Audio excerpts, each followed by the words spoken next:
السلام علیکم ورحمۃ اللہ وبرکاتہ۔ معزز سامعین و ناظرین، تفسیر مصطلح الحدیث کے 45ویں لیکچر کے ساتھ حاضر ہیں۔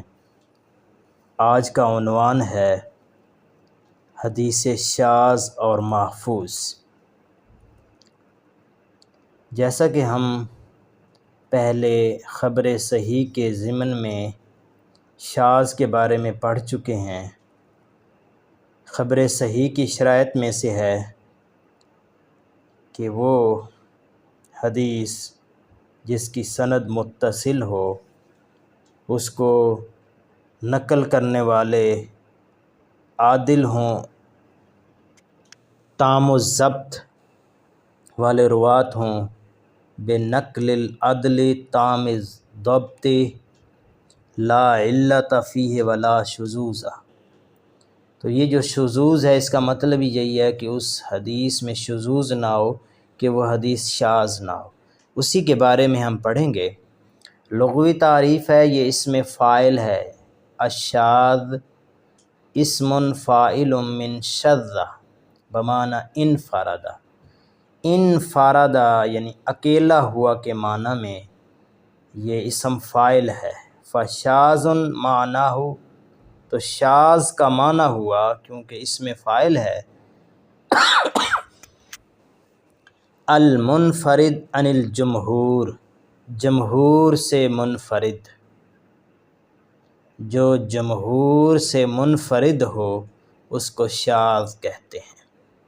اصطلاحی تعریف ہے ما رواہ المقبول مخالفا لمن هو اولی منہ، جسے ایک مقبول راوی نے روایت کیا ہو مخالفاً مخالفت میں، لمن هو اولی منہ اپنے سے اولا کی مخالفت کرتے، جسے ایک مقبول نے اپنے سے اولا کی مخالفت کرتے ہوئے روایت کیا ہو۔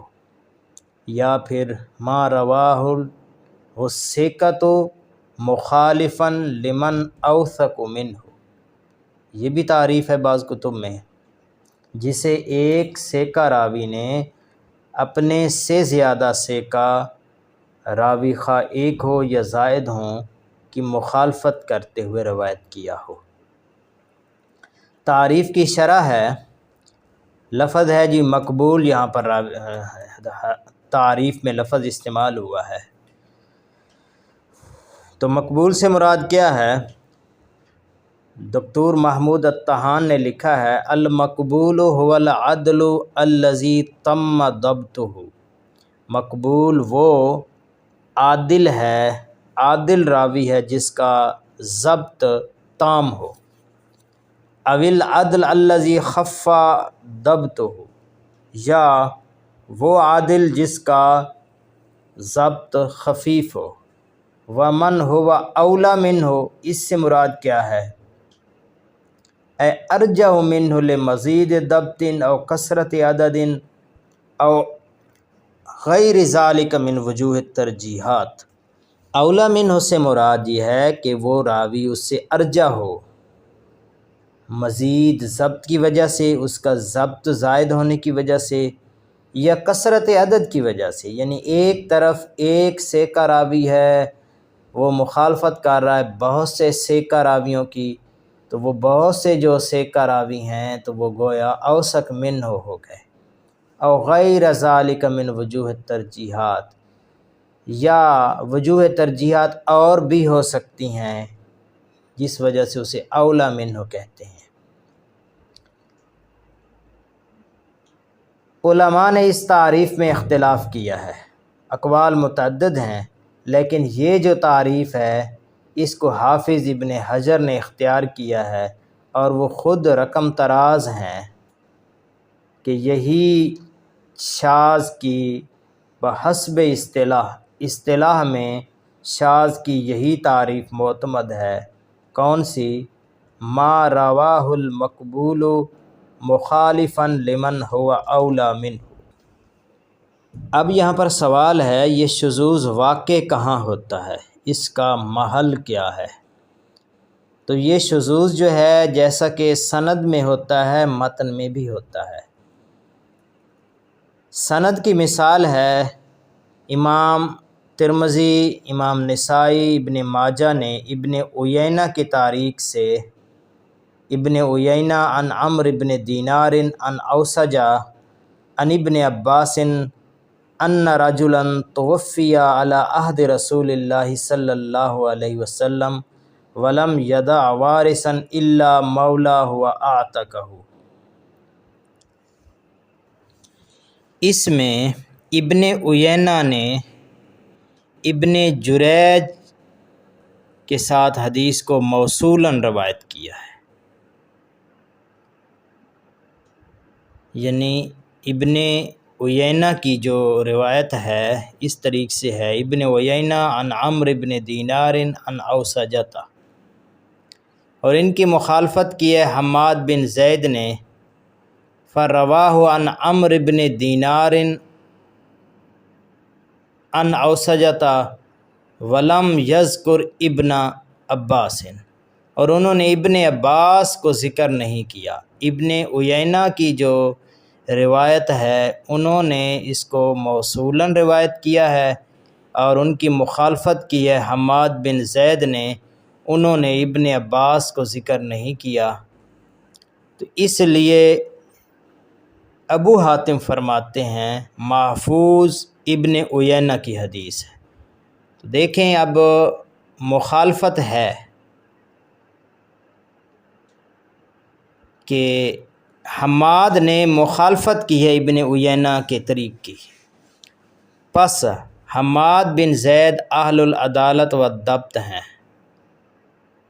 وہ بھی ثقہ ہیں، ومع ذلک فقد رجح ابو حاتم روایت من ہم اکثر عددا منہ، باوجود کہ وہ اہل العدالت اور ضبط ہیں، ثقہ ہیں، لیکن ابو حاتم نے ان کی حدیث کو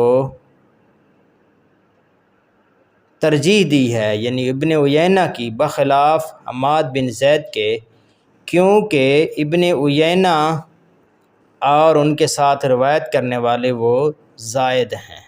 تو یعنی ایک طرف ایک ثقہ راوی ہے اور وہ مخالفت کر رہا ہے ثقات کی، تو جو ایک ثقہ راوی ہے اس کی حدیث شاذ کہلائے گی۔ اب ہے مثال متن میں شذوذ کی۔ مثال ہے ابو داؤد ترمذی نے حدیث روایت کی ہے عبد الواحد بن زیاد عن اعمش عن ابی صالح عن ابی ہریرہ مرفوعا اذا صلی احدکم الفجر فلیضطجع عن یمینہ۔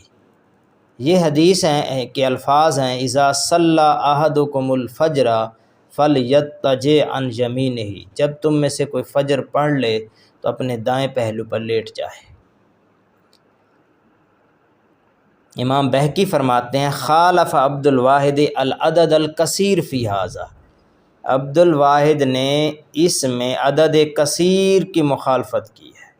فإن الناس انما رووہ من فعل النبی صلی اللہ علیہ وسلم لا من قولہ، کہ لوگوں نے روایت کیا ہے کہ نبی کریم صلی اللہ علیہ وسلم کا فعل، نہ کہ آپ کے قول، یعنی فعل کے طور پہ روایت کیا ہے، قول کے طور پر نہیں روایت کیا۔ اور یہاں پہ کیا ہے، اس میں ہے عبد الواحد کی حدیث میں اذا صلی احدکم، کہ نبی کریم صلی اللہ علیہ وسلم نے فرمایا جب تم میں سے کوئی نماز فجر پڑھے۔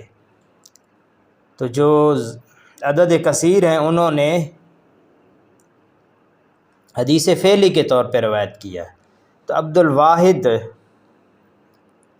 منفرد ہیں ثقات کے درمیان اس لفظ کے ساتھ۔ تو ایک طرف عبد الواحد ہیں، دوسری طرف ثقات ہیں، تو عبد الواحد ان کی مخالفت کر رہے ہیں، اس لیے یہ حدیث شاذ کہلائے گی۔ اب ہے جی محفوظ کیا ہے، تو یہ شاذ کے مقابل ہے، کہ جو سیکا راوی اوثق کی مخالفت کر رہا ہے تو سیکا کی روایت شاذ اور اوثق کی روایت محفوظ کہلائے گی۔ دکتور محمود الطحان نے لکھا ہے ھذا و یقابل الشاذ المحفوظ، کہ شاذ کے مقابل حدیث محفوظ کہلاتی ہے۔ وہوا ما رواہ الاوثق مخالفا لروایت الثقہ، جسے ایک اوثق راوی نے سیکا راوی کے مخالف روایت کیا ہو۔ تو مثال اس کی جو گزشتہ دونوں مثالیں ہیں، تو اگر ان کو دوسری طرف دیکھے جائے جس میں سیکا راوی روایت کر رہا ہے اوثق راوی سیکا کے خلاف، تو اوثق کی روایت محفوظ کہلائے گی۔ اب ہے جی حکم کیا ہے شاذ کا اور محفوظ کا؟ تو شاذ حدیث مردود ہے کیونکہ اس میں مخالفت ثقات ہے۔ بہرحال جو محفوظ ہے وہ حدیث مقبول ہے، وہ حدیث مقبول ہے، اور شاذ حدیث مردود ہے۔